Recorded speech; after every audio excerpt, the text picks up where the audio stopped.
امام کا آنے والے کے لیے قرات یا رکوع کو لمبا کرنا، اس کا کیا حکم ہے؟ چنانچہ اس سلسلے میں فقہا کی عبارات کو دیکھنے سے یہ بات واضح طور پر ثابت ہوتی ہے کہ اگر امام نے کسی آنے والے نمازی کو پہچان لیا کہ جو آ رہا ہے وہ فلاں نمازی ہے، میں اس کو پہچانتا ہوں،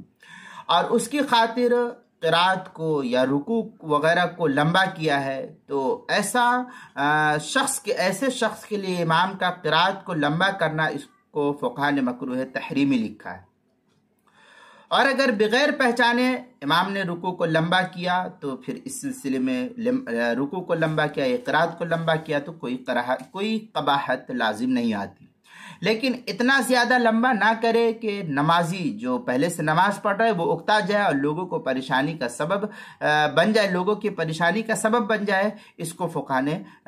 منع لکھا ہے۔ چنانچہ در مختار میں وکرہ تحریما